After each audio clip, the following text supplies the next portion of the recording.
Okay.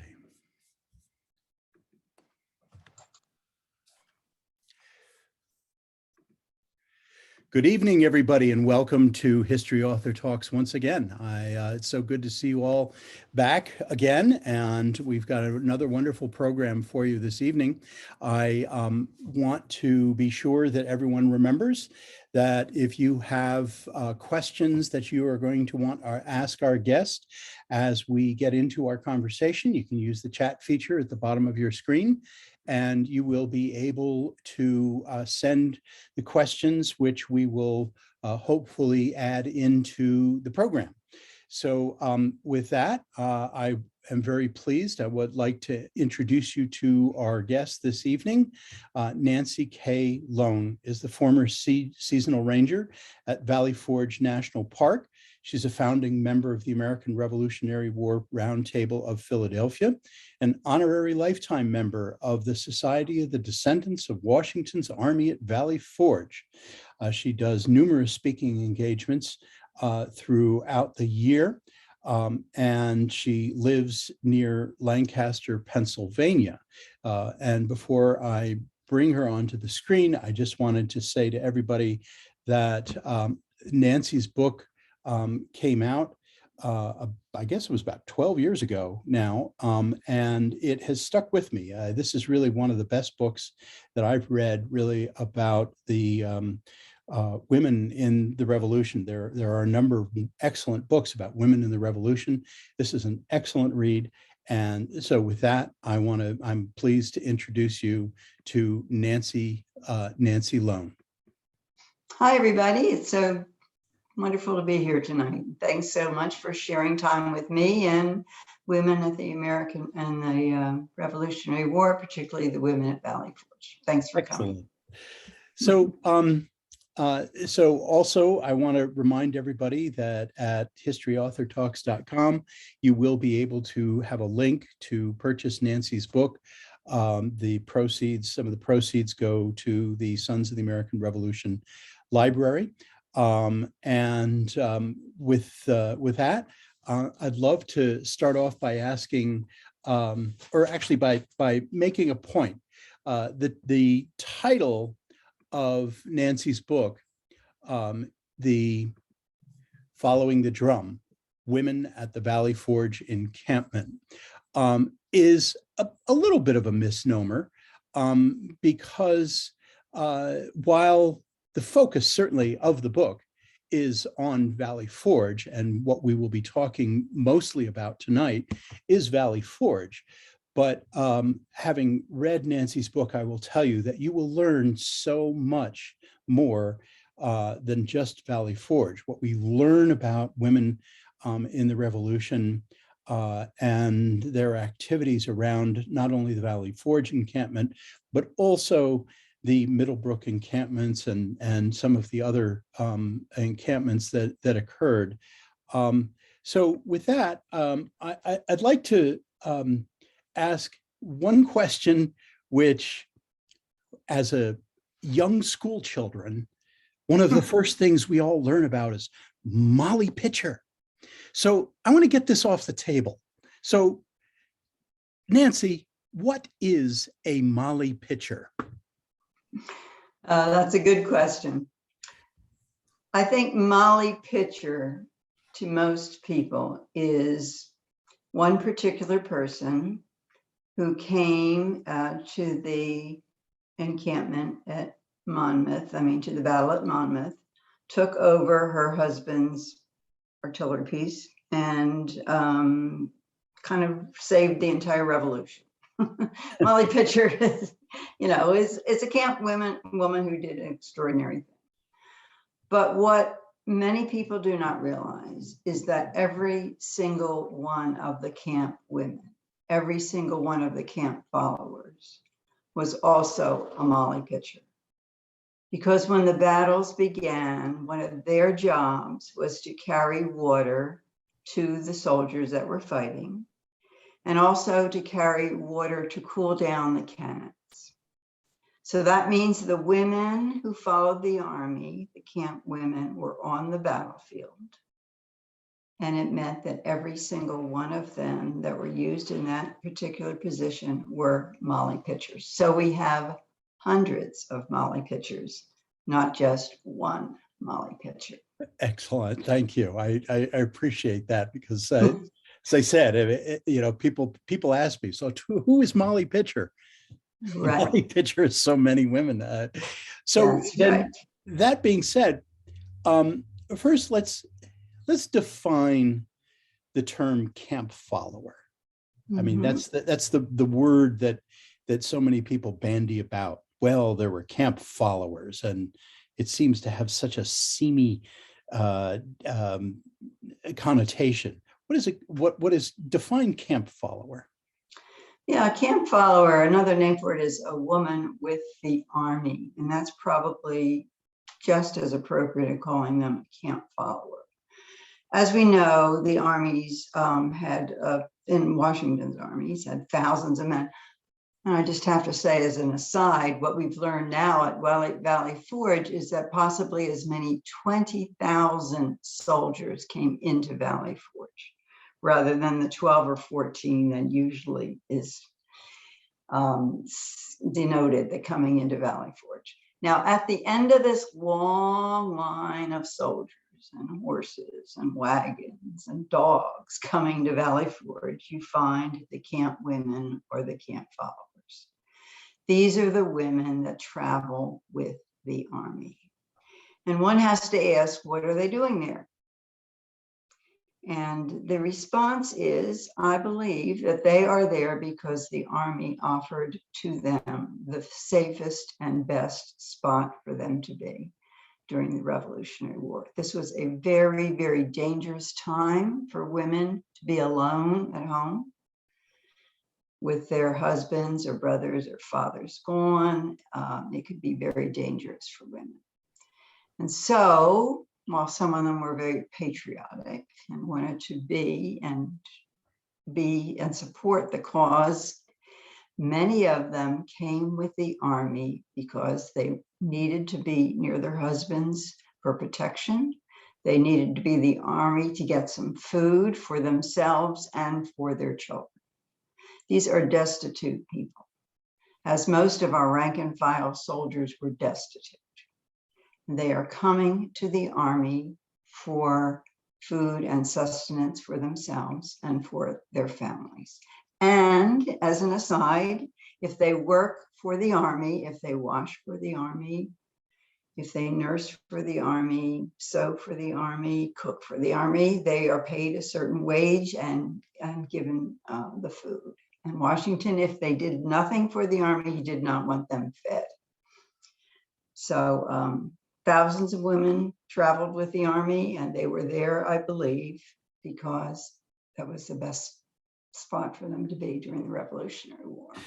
So you say that they were, if they performed these duties of sewing, laundry, etc., that they were paid.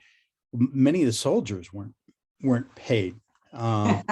That's right. And so many of them were not paid either. So many of them were not paid either. That was the point that I wanted to make. And there you go. That is true. they were in it together with the men. Yeah.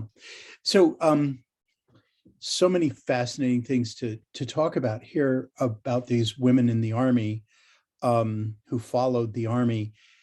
Let's just talk for a moment about a couple of women who weren't following the army, they were in the army. Tell us about Deborah Sampson and Anna Maria Lane. Yes, and I'm going to focus mostly on Deborah Sampson. She's an absolutely fascinating individual. This was a girl who grew up very poor. She was shunted from one place to another because her parents had died. She was for a time in with a minister's wife who taught her how to read and write. Now, this is extraordinary, right? For her to be trained to be reading and writing.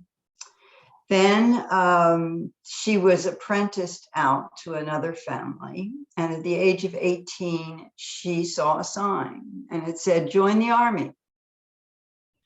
And she said, "Why not?"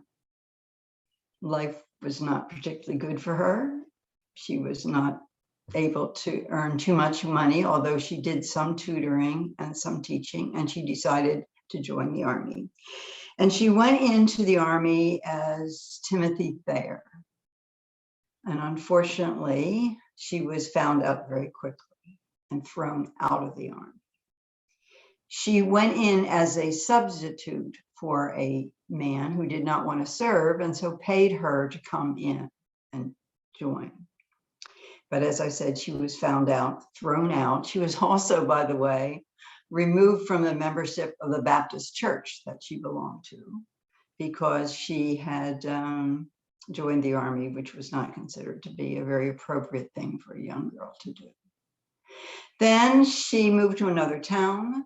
She went into the Army again, and this time she's Robert Shurtleff, and this time they did not find her out. And so she was able to stay into the Army for about 18 months. And she fought with the Army. She was wounded with the Army. She took care of her own wounds initially, but then she was found out when she could not care for herself. She was given an honorable discharge, left the Army, and then this is what I think is really neat about her. She went married. She had 2 children. They were not doing particularly well financially, and she went on the road for almost 1 year, speaking to various places in New York, New England, as far down as New York City. She was paid for her presentations, which was extremely unusual for a woman at that time to be paid for anything like this. But at the end of almost 1 year of traveling around, giving her talks about what it was like to be a soldier in the Army, and then she demonstrated Steuben's training drill, the musket drill, for everybody too. She had earned only $100 after a whole year of doing this because of her expenses traveling around. Oh, no. And she went back to the family and they were destitute again. She had to apply for a pension. She eventually got a pension. This was an extraordinary person, really, who joined the Army, fought with the Army, and then eventually became one of the very first paid female speakers in America. That's fascinating. She's a cool lady. We would have loved to know her. For sure. All right, so let's talk globally here in terms of the demographic makeup of these women of the Army. Now, let's talk about Valley Forge specifically, and then maybe we can extrapolate from that and talk about the whole war. Because in Following the Drum, you actually do give some statistics about women in total for the whole war, but tell us about Valley Forge. What was the demographic makeup of the Army and the women who were at Valley Forge? The Army was consisted of people from every single state. And, honestly, at this second, I don't remember, maybe you do more than I do, but I don't remember the exact number of women that I said that came to Valley Forge. It's about 400. Yeah. It was about 400. And, the reason that we say that I said that, and that figure may be wrong, was because that was an estimate in December of the number of rations that were given out to the women. I used a half ration. interesting. Yeah. So, just as you mentioned earlier, how our information about the number of troops at Valley Forge, you had mentioned that it could have been as many as 20,000. Mm-hmm. From what I understand is that in total, there may have been about 20,000, but at any given time, it hovered between 14 and 16,000. There were different establishments of the army coming in and some coming out. Right. And Right. and just to give everybody, we've talked about Valley Forge a little bit. I wanted to put in context what Valley Forge is, and its place in the timeline of the American Revolution, so that because there's a bearing here in terms of how this affected families and the farms around Valley Forge. So I'm sure most of you know Valley Forge is just a little bit northwest of Philadelphia on the Schuylkill River. And the Valley Forge encampment was from December 19th, 1777 into 1778, all the way into the late spring, early summer. Actually, the whole army actually didn't leave until the middle of the summer of 1778. And essentially, this was after Washington crossed the Delaware. There was the whole, in 1777, there was the troops were in New York, in northern New Jersey, because the British Army was in New York. And in the beginning of 1777, the British Army went from New York down to Philadelphia and fought. There was the battles of in and around Philadelphia. It was a disastrous campaign for the Continentals, and Washington basically set up his army on the high ground on the Schuylkill River outside Philadelphia, so that he could be on the so he could watch the British Army in Philadelphia and not be too close. And what the army had to do was essentially get any kind of supplies that they could from the surrounding farms. So Nancy, my question is, tell us about the families. These aren't the women who are necessarily the camp followers, but tell us about the families in the surrounding area around the Valley Forge encampment, and what the women and the families had to put up with this giant army of anywhere from 16 to 20,000, men coming into this encampment.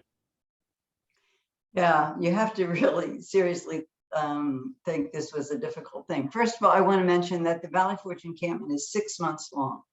Yeah. December 19th, 1777 to June 19th, 1778. It's the third encampment of the Revolutionary War. And there were 5 that came after it. And you're absolutely right. It's the year after crossing the Delaware. So, but yes, you have to imagine how very, very difficult this would have been for a farm family looking out their window and seeing this tremendous group of people going by, and then realizing they weren't going by. Instead, the army was going to camp right on their doorstep, right on their farm. This meant that they were not able to put the crops in, they were not to gather the crops. This meant that for miles around, the farm people and everybody would get knocks on the door saying, the army needs your cow, the army needs your horse, the army needs your pig, we're taking your wheat. Washington was very reluctant to go to the families surrounding the encampment to take things from them. He wanted them to willingly give it up, but what they had to do was to take things from the families. And they would give them little promissory notes to say, we will pay you such and such for what you're giving. But whether or not anybody in any instance actually got any money is another question, of course. So it was devastating for the families. Not only did the armies take the livestock and the wheat and the things in the fields, but they would also go into the homes and take pottery, would take guns, would take clothing, all kinds of things. Both armies, both the American Army and the British Army. Neither of these were played fair. That it was very, very difficult for all the families around, not only when the army was moving through, but when the army encamped. Now, of course, you spoke earlier of one of the reasons why women would either follow their spouses in the army, or unmarried women who were just looking for safety would follow the army. Also had to deal with the fact that the British were not that far away. And essentially, as I just mentioned, the army was there to watch the British in Philadelphia. Well, in Philadelphia, the British were not having an easy time of getting supplies either. No, they were not. The British would come out into this very same farmland so that you would have these little skirmishes. That is correct. Between foragers, American foragers, and the British foragers. The difference is that the British were actually paying these farms, or farmers rather. The British actually had money, and they were the ones who were actually paying these farmers. So consider the scenario, and this is not too uncommon.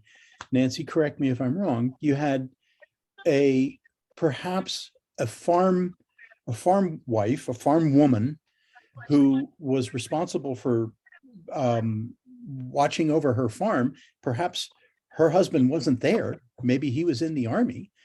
And she had to decide, is she going to take the money from the British soldier, or is she going to give up willingly for the cause for no money at all? So as military historians, we focus so much on the battles and the strategy and the tactics. This is the social side of history that is covered in Following the Drum that Nancy portrays so terrifically in this book. I think it's fascinating. Now there's another. Yeah, go ahead. My hand's up. I have another question. No, I'm sorry. I also want to point out that Washington did not want, nor did Congress want, people to travel into Philadelphia to take things to Philadelphia. And if that happened, Washington sent out the word to all his soldiers: if you see this happening, capture that individual. Bring the horse back to camp. Bring the wagon back to camp. And this man will be put on trial and he may be hung.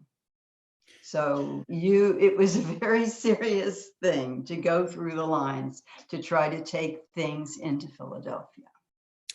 Now, we talk about the spouses of the common soldier, the rank and file, who may have joined them, or the junior officers. But there were also many of the senior officers' spouses who came to Valley Forge and these other encampments. Tell us about Martha's trip to Valley Forge, Martha Washington's trip to Valley Forge. Yes, Martha came to all of the 8 winter encampments. She was away from Mount Vernon for 5 years. The war lasted 8.5, and she was away from Mount Vernon for 5 years. Traveling to the encampments, staying at the encampments, traveling back to Mount Vernon. She was inoculated after the first time she came to camp, which was the Cambridge encampment. That was the first one she went to. She was inoculated against smallpox, so that she would be able to come into the encampment. Washington had all his soldiers inoculated. So everybody who came to camp had to be inoculated. I became fascinated with Valley Forge when I realized that Martha Washington came to Valley Forge, because I had followed my husband around the country for 26 years. And so Nancy follows Tom, Martha follows George, no real affinity there. But what we find when we look at the original research, which is all that I look at, is that Martha Washington did some extraordinary things that we never think about at Valley Forge. And one thing she did was the theater, go to the theater. And who ever puts theater and Valley Forge together in the same sentence? It does not happen. You think of starving soldiers. You think of ragged soldiers. You don't think theater and Valley Forge as going together, but they did. We also find that she accepts paintings that Charles Wilson Peel painted at Valley Forge. I mean, when you go back to his diary, you see that she paints, that Peel paints 50 portraits of our officers and their wives at Valley Forge. You know, I'm not sure too many of you of the DARs and SARs want their officers to be standing around having their portraits painted at Valley Forge, but that's what happens with them. So those are two of the things that she does at Valley Forge. One thing that she did not do was visit among the soldiers. And that, the last chapter of my book is called Making the Myth of Martha. As you can tell, I like alliteration. And it's Martha Washington did not visit the soldiers at camp, nor did she bake bread for them. No. So let's talk about the class consciousness during the Revolutionary War. I mean, Martha was the wife of the most senior officer. Obviously, there were the other officers' wives who came to Valley Forge and some of the other encampments. Katie Green, General Nathaniel Green's wife, Lucy Flucker Knox, really one of my favorite characters, Henry Oh, Knox. good. Henry Knox, good. wife. Oh, for Lucy, if anyone doesn't know who Lucy Flucker Knox is, you should definitely read Following the Drum. You should also read, last week we had Nancy Rubin Stewart, who wrote a book called Defiant Brides, who covers Lucy Knox also. Fascinating character. Fascinating. Yeah. So, and the love letters, by the way, of Henry and Lucy Knox are very nice too. Well, and we learned not only the love letters, but we also learned so much about some of the action in some of these battles with Henry Knox's letters back to his wife. Now, of course, we'll talk a little bit more about the relationship of George and Martha, but let's stick with the subject of class consciousness a little bit, because you definitely had this class stratification during the Revolution. It was, you had the landed gentry and the senior officers, mostly men of means, and then you would have the rank and file. There were the junior officers, but then there were the rank and file, and of the rank and file, you had the women who were married, or either women who were married or sisters, sometimes just girlfriends, who were in the army as well.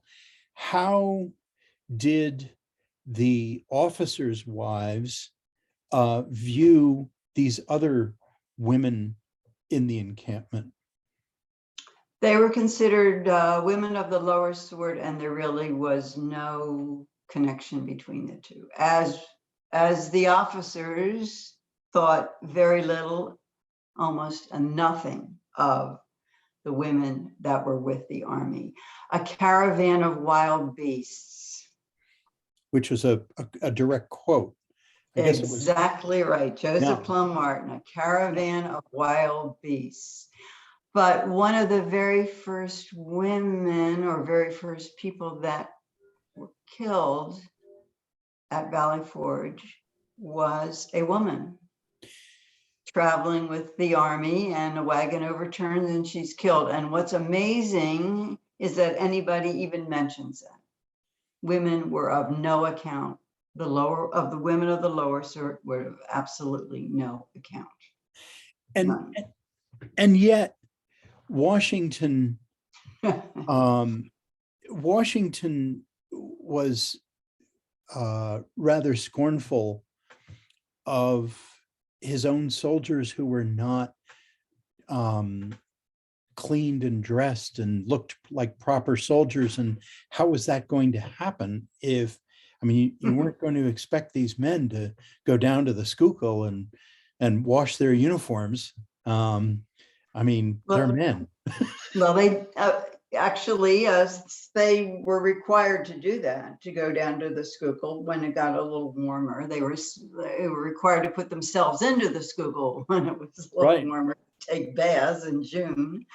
But that's very true. This is the paradox here. Washington wants his men neat and clean. He also wants nurses for his men. And yet he calls the women with the army a clog upon every movement. He never really, until the almost end of the Revolutionary War, figured out exactly how many rations they were to get and the pay scale for them. He thought very little of them, but he needed them. He didn't want them, but he needed them. And that's the truth. So the other thing that the other duties women would perform during the encampment were just simple things: sewing, cooking, domestic chores, really, in an encampment. Washing. Yeah. Nursing. And where did they live? I'm asked that almost every single time I do these types of talks. Honestly, we have no idea. The only time I've even seen a reference to it, and I certainly have not looked at all the literature, but I've looked at a lot of the literature, was where they're talking about, not at Valley Forge, but one of the other places, there was a tent with 6 women in it together.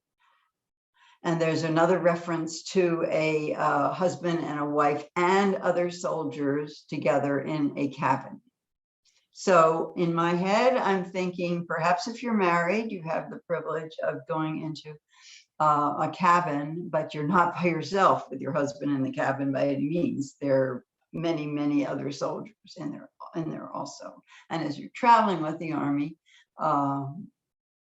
perhaps there would be tents where maybe some of the single women would be in. Maybe you would be, again, if you're married, you'd be with your husband, with other soldiers. But there certainly was very little privacy during the time. So let's talk a little bit about the sordid side of all of this. I mean, the traditional term camp follower, you would have going back through the ages, not only spouses and sisters, and perhaps even some mothers, but you would also have some women of questionable repute who were traveling around with the army as well. What did you find in your research about what some of the soldiers would how they would interact with these women? Well, you find exactly what you're talking about. You find spies at Valley Forge, women spies at Valley Forge. You find thieves, women thieves. You find prostitutes. You find Sergeant Hawcroft's tent, who had in it his whore, her mother, and his military family all together living together at the same spot. So while Washington did not want women who were not actually functionally being able to wash and for the soldiers and nurse them and sew the buttons on and all those other things, there were many, many other women, more sordid types, that were at Valley Forge too. When caught, they were put on trial. They were drummed out of the army. And drummed out of the army was literally they were drummed out of camp. Drummed out of the army, Yeah, right? exactly. And that's what happened at Valley Forge. Yes. So what do we learn about Washington and the other officers and their spouses during this period? I mean, did it affect their soldiering? If their wives were there, weren't there? What was well, I have somebody who needs to be muted here. Let me just take a look at the list here and see what's going on. But I'm curious about, we talked very briefly earlier about the letters that went back and forth between Henry Knox and Lucy Flucker Knox. What about some of the other correspondence for the spouses? What do we know about George Washington and his relationship with Martha, or Nathaniel Greene and his relationship with Katie, et cetera, during this period? Yeah, when you look at the literature, you do find exciting little snippets of information about the relationship between George and Martha Washington, for example. Washington asked to have some linens purchased. Now, this was not Valley Forge, this was one of the other encampments soon before, just before the war was over. Asked to have some linens purchased and then wants them to be held before, so Mrs. Washington will see them, and he wants to make sure that they meet her approbation. Now, to me, that means Washington was very solicitous of her and wanted to make sure that whatever he purchased was something that she wanted to have and would approve. At Valley Forge, you do hear about the people in the commissary buying some hams, and they say, again, the word approbation. Be sure they meet Mrs. Washington's approbation. So it sounds like Mrs. Washington was an individual who made up her mind about things, and she let people know, and people wanted to make sure that Mrs. Washington was pleased, as General Washington did.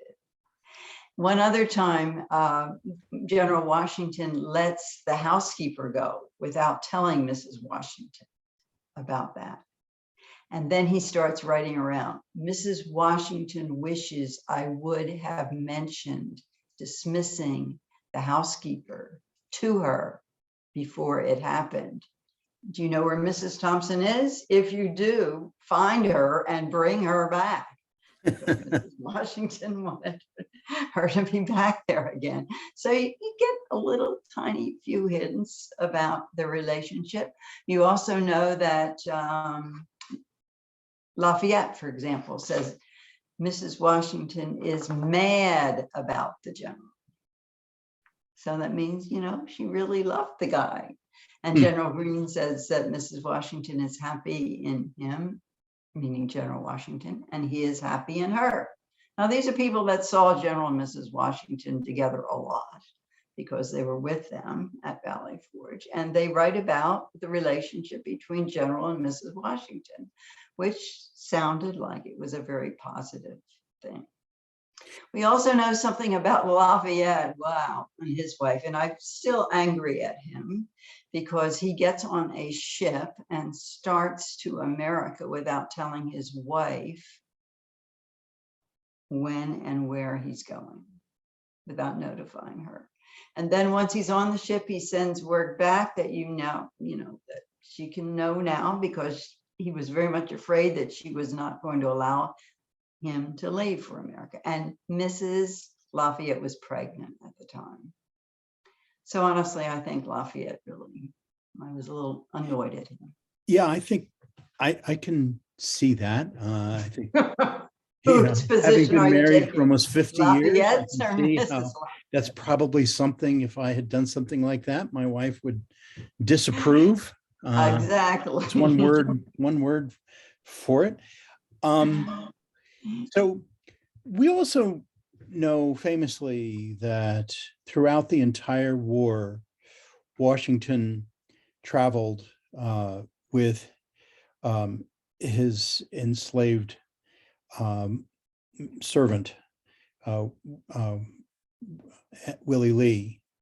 But Willie Lee also had a woman partner with him at Valley Forge, I believe. Is That's that right, Margaret yeah, Thomas. Margaret. Yeah. That's So, right. and I Yeah. believe that she was a free Black woman. Isn't that correct? Yes, that's correct. She was a free Black woman. And at one point, Washington writes and says that Billy Lee wants Margaret Thomas to be with him down at Mount Vernon. So if you can find Mrs. Thomas and you get her down to Mount Vernon, I would appreciate it. Washington says he doesn't want to spend a lot of money making this happen, but if this person could find Mrs. Thomas and bring him down to Mount Vernon, he said, Billy Lee has been with me throughout the American Revolution, and I feel that I need to do this for him. But as far as Washington was concerned, he never wished to see the woman again. He was not very fond of Margaret Thomas, but Wow. because Billy Lee wanted her, he was making an effort to find her for him. Well, that's a complicated relationship. Yes, it is. Were there other enslaved people in the encampment? Yeah, I think possibly, but I'm not absolutely sure. There's some controversy about this. Hannah Till, that was one of the cooks. Okay. They weren't married. Slaves were not allowed to be married. She was not married, but she was with Isaac Till, and they were at Valley Forge together. She also worked for General Lafayette during the Revolutionary War also. And she was interviewed at the age of, I believe, 102 for the Annals of Philadelphia. And the person who interviewed her said that she gave a remarkably clear story about what happened during the Revolutionary War, and talked very clearly and very plainly and very well. And she was 102 years old. So it's interesting. It leads to my next question. I mean, so much of what we know about the Revolution comes from pension records and diaries that were written decades after the Revolution. I mean, Joseph Plum Martin, who is quoted extensively in many histories of the American Revolution, wrote his book some 50 years after. Yeah, 50 years. After the Revolution, and so many historians have quoted him, used his words, and I don't. 50 years ago, I don't remember what happened. It's amazing. Can't remember yesterday. You can't remember yesterday, and the many of the letters. I mean, it's a well-known fact that Martha actually burned a lot of their correspondence after George died. How difficult was it for you to dig up these primary sources? I mean, where did you? I mean, the extensive list of notes that you have in Following the Drum is impressive. Where did you do all your research? How did you find all of this? Well, first of all, it was not easy because Following the Drum is the first book about the women at Valley Forge that was ever written. And so I was able to get, because I looked only at primary sources, just a line here and a line there, and then put it together. I started out working at the library at Valley Forge National Historical Park. And the historian there still is very helpful to me. Joseph Lee Boyle is still incredibly helpful to me. And I just went in there knowing nothing about Valley Forge and certainly nothing about the women, and I said, I'd just like to know. And he said, well, here you go. And he started piling books and manuscripts in front of me, and never told me what to look for. But after a while, I filled up my little shoebox with my little note cards and moved on to the computer and started to take notes that way. I received a grant from the Thanks Be to Grandmother Winifred Foundation to go down to Mount Vernon and to the David Library to research there too. And it was just a matter of going through the, the original sources and trying to find what I could about the women that came to camp. It was very tedious and time consuming, but I loved it. As I continue, thank goodness, I continue to love the subject now. I still am researching and about Valley Forge now. Hey, you don't cover a lot of this in Follow the Drum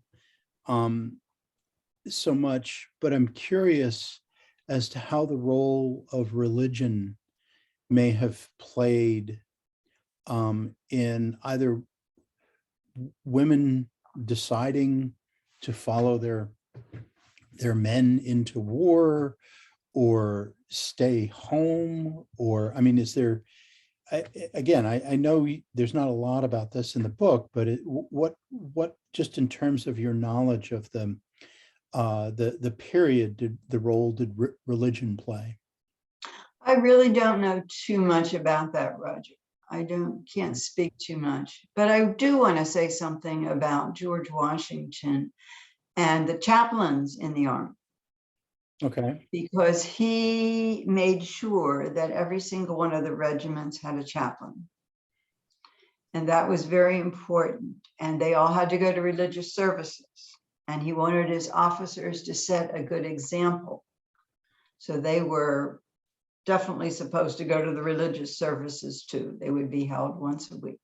There were also various times of Thanksgiving just before Valley Forge. The Army marches in on the 19th, but on the 18th, they had a day of celebration, a day of Thanksgiving. So there would be various times during the year that there would be celebrations like that also. So as far as the women specifically, I can't speak to that, but I do want to speak about the importance that he placed on that with his army. And the letters that he writes often are of the good providence. Right. He often Words like that. Right. So general knowledge for people who read about military history, in other eras, the Civil War, the American Civil War, World War I, Korean War, Vietnam War, when we see, most of the time when we see women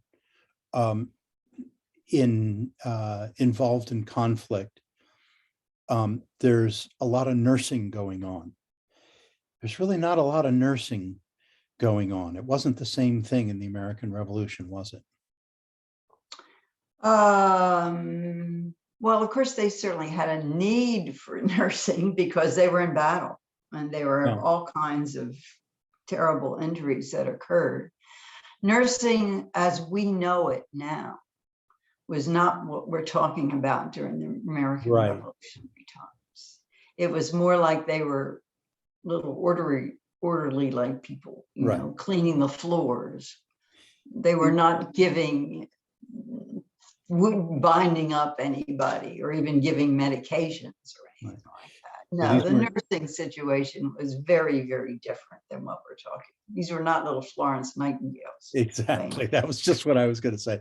These were not trained nurses. These were women who would clean up after whatever male nurses that might be there. So we have a question from the audience. She said, you mentioned 8 encampments. What are the others? This is a 20 questions kind of question. Yeah. Can you name all 8 encampments? I can. We start with Cambridge. That was the first one. And of course, Washington writes to Martha before he goes, I know that you're not going to be happy about this, but this is what I have to do. So Cambridge, Massachusetts is the first one. Morristown, New Jersey is the second one. Then we have Valley Forge, that's the third one, and probably the most famous, and I might add, in some ways, the most important, because at Valley Forge, we have the birthplace of the American Army. Because of Steuben training the soldiers, and suddenly things are very, very different. The Middlebrook Encampment comes after Valley Forge. Then the Army goes back to Morristown, New Jersey again. And then we have New Windsor and the Newburgh encampments. And there are 3 of those, 2 New Windsor and 1 Newburgh. There are 8 encampments total. So, you know, we look at the Revolution sort of as a ping pong game. Ping pong? Now, well, the British evacuate Boston. The Americans are ahead. Then after the New York campaign, the Americans are destroyed, and they go into they have the 10 crucial days and they win, you know, so it sort of goes back and forth and back and forth. But these encampments that happened during the winter, 18th century warfare, you often did not do much fighting during the winter, because that's when you tried to build up a new army or build up new officer, you know, have a new officer corps. So that's why you would have these encampments during the winter months. So we thank you for that question. If anyone else wants to ask any other questions, certainly just give us a question in the chat form. But I want to say one more thing too, and that is why Washington crossing the Delaware and surprising the Hessians at Trenton is such a surprise. It was in the winter time, right? We're just talking about encampments and the way you stop. You're not fighting in the winter time. And suddenly this Washington crosses the Delaware and surprises them. That was a huge, huge surprise to them. Yeah. Washington had no business being there. It was wintertime. He should have been in camp somewhere. He was certainly pretty desperate. And you know, you mentioned the training that took place at Valley Forge, and really the birth of the professional army.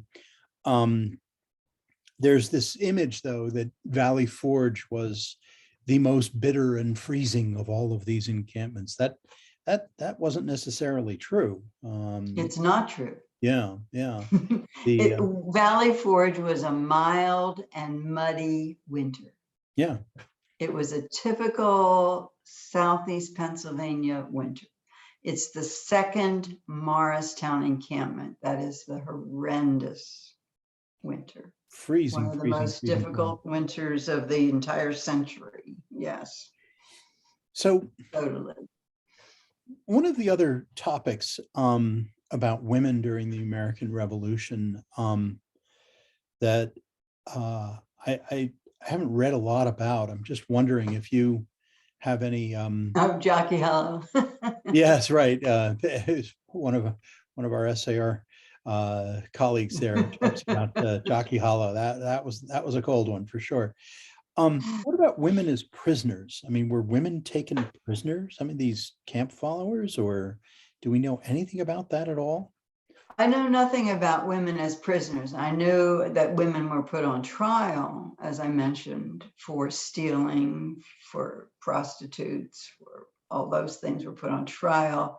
I personally don't know anything about women as prisoners. I do not know. You finish up your book, you talk about some of the myths, that we garner from the Revolution. What's one or two of these myths that need to be erased? Well, I think for me, one of the biggest things is the whole Martha Washington myth. Martha with the soldiers. That just did not happen. Martha was an 18th century lady. Furthermore, she was a Virginia lady. That's about as ladylike as you go. And she would not have associated with people of the lower class. That just was not what she would have done. So Mercy Otis Warren, for example, writing her history of the American Revolution, says something about these soldiers were hungry and half naked, and the women had to have a great deal of confidence. Ladies had a great deal of confidence in their husbands to even go to a place where there were men that were like this. So it just did not happen. We talked about the weather being the thing about Valley Forge. And another thing that I realized I made a big mistake on with following the drum, it was not Baron von Steuben. In the 18th century, that is not what he was called in America. He was called Baron de Steuben. And we know that because his oath of allegiance that he signs at Valley Forge is Baron de Steuben. And his two wills, he calls himself de Steuben, Baron de Steuben. So that's something we need to think about also. So one last question before we close up here. My friend and compatriot, Reverend Andy Akers, asks, what do we know about, or do we know anything about women accused of spying at Valley Forge? Yeah, we have several women that are accused of spying. That definitely happened. And they were thrown out of the army too. I mean, they were removed from camp. Absolutely. But no severe punishment that we know of? I don't know of the punishment that they suffered particularly. I don't remember or know that. I have not run into that, but I do know that they were taken out of camp for sure. Okay. Well, I want to thank Nancy. Thank you for joining us this evening. Thank you. Always so appreciate when my authors give us time to give us their time to tell us a little bit about what you've spent so much time studying and writing about. I wholeheartedly endorse everyone buy a copy of Follow the Drum. Not only is it fascinating reading, it's a good read. It is wonderful. You learn so much about things that you didn't know before, and I think that's important. Our next program is coming up on Tuesday, April 19th. I've got John Bell, who's writing about the road to Concord and how 4 stolen cannon ignited the Revolutionary War appropriately the day after the anniversary of the war. Then on April 26th, we have Jean O'Connor, who is going to join us to talk about The Remarkable Cause, the novel of James Lovell and the Crucible of Revolution. Then on May 3rd, we've got Mark Lender, who has written Fort Ticonderoga, the last campaign in the War of the North. Then we have, well, I'm not going to read them all off to you. We'll go to historyauthortalks.com and you will see all of the other programs that we have coming up. You should let folks know that if they missed this program, they can go to History Author Talks and click on the past programs tab. And this program is being recorded. Is my nonprofit, 10 Crucial Days. You see over my shoulder here, 10 Crucial Days, is always gratefully accepts donations. You can just go to 10crucialdays.org and see the work that we do. And I want to thank all of you, our audience, who comes and joins us so faithfully. And I hope you enjoyed tonight's program. I look forward to seeing you again. Nancy, we'll see you soon. Thank you so much. Thanks so much, everybody. Take care. Good night. Bye.